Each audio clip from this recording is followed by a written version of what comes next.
It is 2 in the morning and you are crying, and you do not know why. Nothing happened today. Not really. You were fine all day. You answered messages, maybe even laughed at something, and did what was required of you. Then night came, and something inside you opened, and you cried. Not dramatically, not for any reason you could name. Just the quiet kind. The kind that comes when nobody is watching, when the day is finally done, and there is nothing left to perform. And the worst part is not the crying. The worst part is trying to explain it the next day and not being able to, because nothing happened. You were fine. But here is what is actually happening. And once you understand it, you are never going to look at your nighttime emotions the same way again. During the day, your brain is managing constantly. It is managing your emotions, the impression you make on other people, the tasks, the deadlines, the things you said, and the things you wish you had said differently. It is managing the version of yourself that is presentable, functional, and fine. Because during the day there are people, demands, and responsibilities that require you to hold it together. So the feelings wait, not because you decided they should wait, but because the brain is efficient and knows that right now is not the time. They sit somewhere in the body, in the chest, in the throat, in that specific tightness behind the eyes. And they wait for a window. The window is night.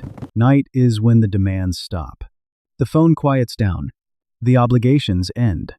Your brain has space. Into that space, immediately and automatically, everything that was waiting begins to arrive. The tiredness you pushed through all day.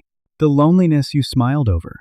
The worry you told yourself you would think about later. All of it comes at once, because night is the only time the door is open. And here is the thing most people get wrong. They think crying at night means something is wrong with them, that they are too emotional, too sensitive, that a more stable person would not be lying in bed at midnight in tears over nothing. But the crying is not evidence of instability. The crying is evidence of postponement. You are not crying because something is wrong with you. You are crying because something is right with you. Your brain held everything together all day, and now it is finally processing what the day contained. That is not weakness. That is a system doing exactly what it was designed to do. Think about what the alternative would look like. A person who processes everything in real time. Every small slight, every moment of loneliness, every flash of worry, grief, love, or anger, felt and expressed the moment it arrives. During a meeting, during a conversation, during lunch, that person would not be more emotionally healthy. They would be unable to function. The postponement is not a flaw. It is the mechanism that allows you to be present for the things the day requires. It is what allows you to function under pressure without dissolving. The postponement is not a sign that you are too sensitive. It is a sign that you are sophisticated enough to know there is a time for everything.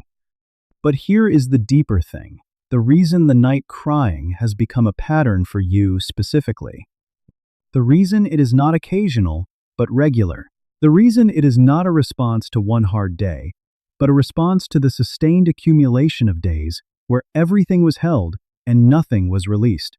You are not just processing today. You are processing the backlog. The thing you never fully cried about last Tuesday. The conversation from 3 weeks ago that sat wrong and never got resolved. The loneliness that has been present for months and gets smiled through every single day. The feeling that something in your life is not quite right, and you do not know what it is, and you do not have the time or the space to figure it out during the hours when the world is watching. Night is not making you sad. Night is simply the only available time for the sadness you have been accumulating to surface. There is one more thing. Something that makes the nighttime crying specifically more intense than any emotion you feel during the day. At night, the rational brain, the prefrontal cortex, begins to step back. It has been working all day. It is tired, and it begins to power down for sleep. And as the rational brain steps back, the emotional brain, the limbic system, becomes proportionally more active. Which means that at night you do not just feel more. You feel without the usual filter, without the voice that says, "This is not a big deal. You are overreacting. Pull yourself together." At night, that voice goes quieter. And what is left is the raw, unmediated version of whatever you have been carrying. That is why a song can undo you at midnight when it would not have touched you at noon. That is why a memory can arrive at 11 at night and break you open in a way it never does at 3 in the afternoon. The feeling is not bigger at night. Your access to it is. So, what do you do with this? Because understanding why it happens is one thing. Lying in bed at midnight still crying is another. The first thing is the hardest thing. Stop fighting it. Most people who cry at night spend the first 10 minutes trying to stop, telling themselves to pull together, feeling embarrassed by the crying even when they are completely alone. And that resistance makes everything worse. Because you are not just feeling the original feeling now, you are feeling the original feeling plus the feeling of fighting against it. The second thing, ask yourself what specifically tonight's crying is about. Not to analyze it, not to solve it, just to name it. Not, why am I like this? Not, what is wrong with me? Just, what am I actually feeling right now? Is it loneliness? Is it grief? Is it the exhaustion of being needed all day by everyone? Is it something old that got triggered? Just name it. Because named feelings are smaller than unnamed ones, the moment you can call something by its name, it loses some of its power to overwhelm you. The third thing is longer. And this one is not about tonight. This is about why tonight has become every night. If you are crying at night regularly, it is because the daytime is not giving you anywhere to put any of it. You are spending your days in a state of sustained suppression, and the nights are the only release valve you have. And the question is not, how do I stop crying at night? The question is, how do I create enough space during the day that the backlog does not accumulate to breaking point every single evening? That means finding small moments during the day where the suppression is allowed to lift slightly, not dramatically. You do not need to cry in the bathroom at work, but a moment of genuine honesty with yourself. A moment where you stop managing and simply notice. I am tired. I am lonely. This is hard. I miss something I cannot name. Something about today felt wrong. Those small acknowledgments during the day are not weaknesses. They are pressure releases, and they prevent the full pressure from arriving all at once at midnight. You are not broken for crying at night. You are not too sensitive.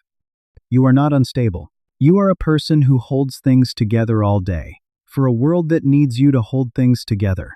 And the night is where you finally put some of it down. And putting it down is not weakness. Putting it down is the only way you have the capacity to pick it all back up again tomorrow. The night is not your enemy. The night is the only honest hour you have, and the crying is not a symptom of something wrong. It is a symptom of something human. If this video named something you have felt and never been able to explain, that is exactly why this channel exists. Every week, always this deep. Welcome to Decoded Psyche. Join now.